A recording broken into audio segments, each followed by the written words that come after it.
Ceramah singkat penuh faedah.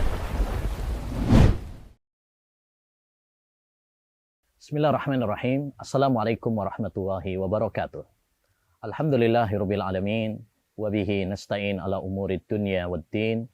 Wassalatu wassalamu ala asyrafil anbiya'i wal mursalin nabiyyina Muhammad wa ala alihi wa sahbihi ajmain wa man ihtada bihudah wattaba'a tharahu ila yaumiddin, amma ba'd. Saudaraku, saudariku, kaum muslimin wal muslimat dimanapun berada, yang semoga senantiasa dirahmati dan diberkahi oleh Allah Subhanahu wa taala dimanapun antum berada.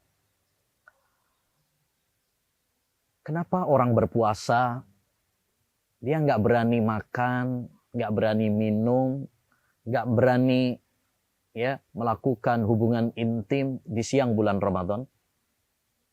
Jawabannya, karena dia tahu itu dilarang oleh Allah Subhanahu wa taala.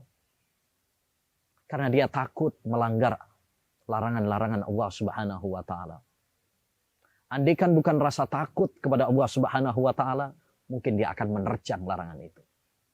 Dia akan nekat melompat pagar batas yang telah dipasang oleh Allah Subhanahu wa taala. Saudaraku, saudariku yang semoga dirahmati oleh Allah Subhanahu wa taala. Allah Subhanahu wa taala pun memiliki batas. Dan batasan-batasan Allah Subhanahu wa taala adalah apa yang diharamkan oleh Allah Subhanahu wa taala. Jangan menerjangnya. Jangan melampuinya.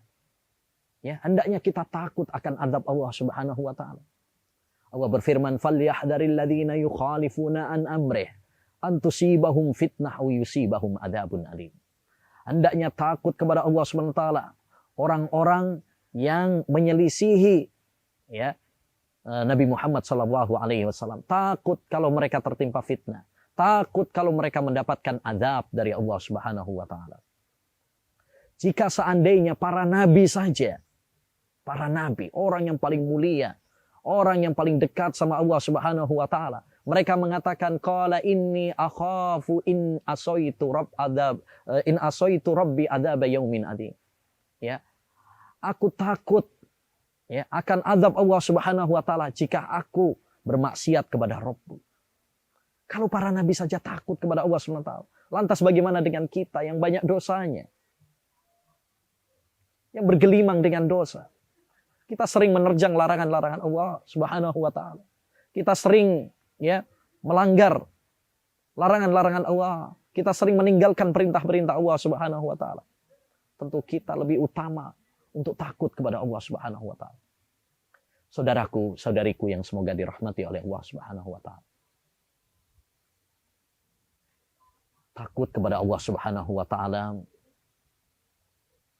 adalah jembatan yang mengantarkan kita meraih kenikmatan tertinggi, kebahagiaan dan kesuksesan yang paling diidamkan oleh setiap muslim dan muslimah, yaitu surganya. Wa amma man khafa maqama rabbih wa nahan nafsa 'anil hawa fa innal jannata hiyal ma'wa. Adapun orang-orang yang takut kepada Allah Subhanahu wa taala, maka surga adalah tempat kembalinya. Siapapun yang takut kepada Allah dan mengerem hawa nafsunya, maka surga adalah tempat kembalinya. Yang kedua, dengan kita takut kepada Allah Subhanahu wa taala, kita akan bersemangat untuk semakin dekat dengan Allah Subhanahu wa taala. Berlomba-lomba dalam melakukan ketaatan, menjalankan perintah-perintah Allah Subhanahu wa taala untuk meraih surga tersebut. Jadi takut kepada Allah Subhanahu wa taala juga bukan malah menjadikan kita itu lari. Seperti kalau kita takut kepada anjing, takut kepada singa, takut kepada makhluk, biasanya kita menghindar. Tapi takut kepada Allah Subhanahu wa taala menjadikan kita semakin dekat sama Allah Subhanahu wa taala. Nabi SAW pernah bersabda, "Man khafa adlaj, wa man adlaja balaghal manzil." Ala inna sil'atallahi ghaliyah, ana ala inna sil'atallahil jannah. Siapa yang takut kepada Allah Subhanahu wa taala, maka dia akan berlari.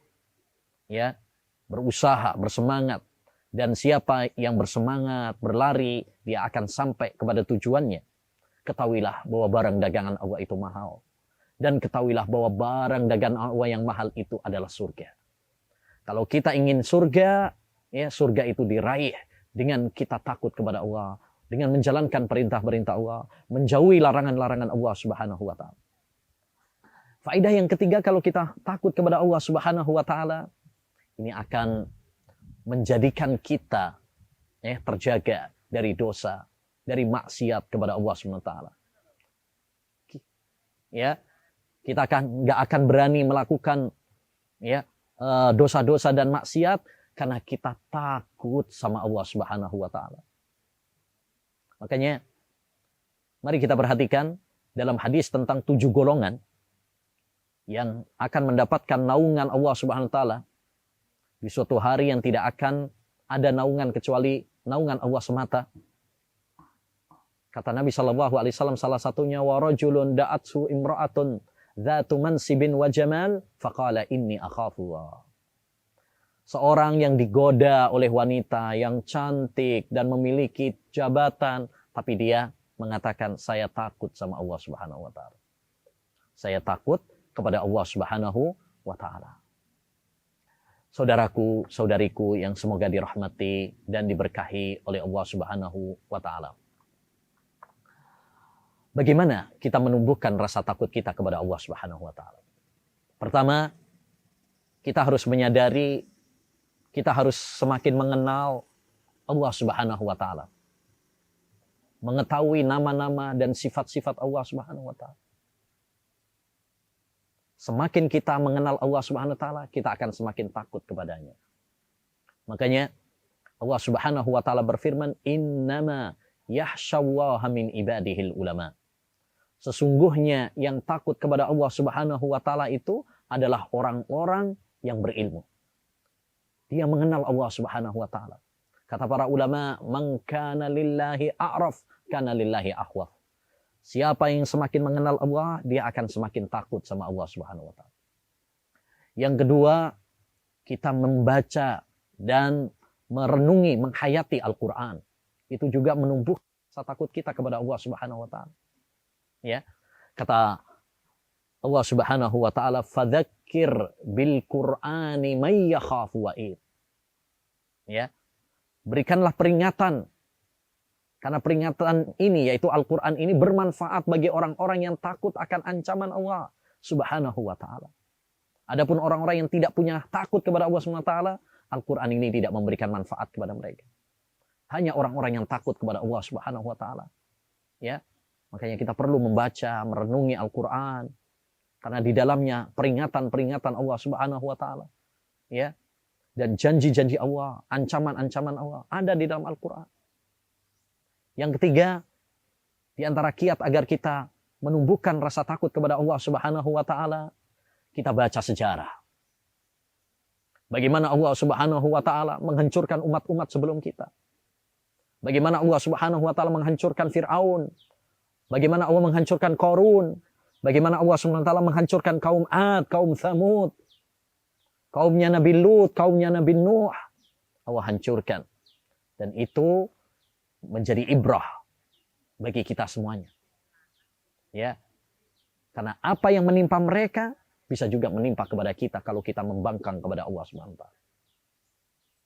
Di antara cara juga agar kita takut kepada Allah Subhanahu wa taala, kita mengetahui ya keutamaan-keutamaan kalau kita ini takut sama Allah Subhanahu wa taala.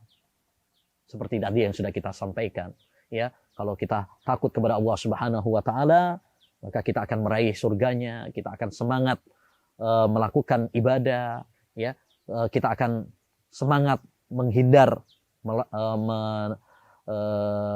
meninggalkan larangan-larangan Allah Subhanahu wa taala. Ya. Kemudian juga di antara keutamaan takut kepada Allah Subhanahu wa taala juga ini adalah sifat wali-wali Allah Subhanahu wa taala.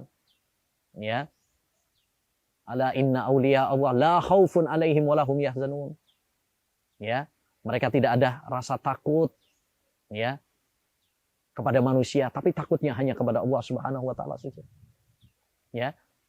Inilah mukmin yang sejati. Mukmin yang sejati dia hanya takut sama Allah Subhanahu wa taala. Ya. Sebagaimana kata Hasan al-Basri, al-mu'minu jama'a ihsanan wa syafaqah, wal munafiku jama'a isa'atan wa amna. Orang mukmin sejati itu adalah yang semangat melakukan amal ibadah, tapi dia juga takut. Takut kalau amalnya tidak diterima. Takut kalau Allah Subhanahu wa taala ya memasukkan dia ke neraka. Ya, makanya di antara doa-doa yang dianjurkan kepada kita berlindung kepada Allah Subhanahu wa taala dari neraka Allah Subhanahu wa taala. Man sa'alallahal jannah salasa marrat, qalatil jannah Allahumma adkhilniha. Siapa yang meminta kepada Allah surga 3 kali, surga akan mengatakan, ya Allah masukkan dia kepadaku. Wa man istajara minan nari salasa marrat, qalatin nar Allahumma ajirniha. Siapa yang berlindung kepada Allah dari neraka 3 kali, neraka akan mengatakan, ya Allah lindungi orang ini dariku.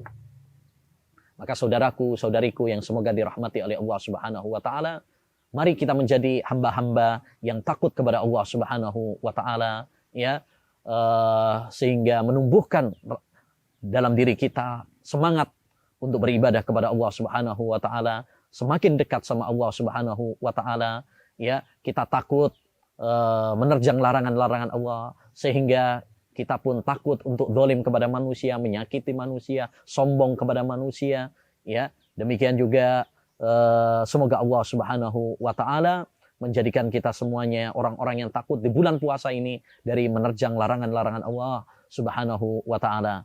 Ya, semoga Allah Subhanahu wa taala menerima amal ibadah kita, amal ibadah puasa kita, ya, amal ibadah salat kita dan amal-amal ibadah yang lain, dan semoga Allah Subhanahu wa taala memasukkan kita semuanya ke surganya, dan semoga Allah menghindarkan kita dari nerakanya. Amin ya rabbal alamin. Wa sallallahu wasallam ala nabiyina Muhammad wa ala alihi wa sahbihi ajmain. Assalamualaikum warahmatullahi wabarakatuh.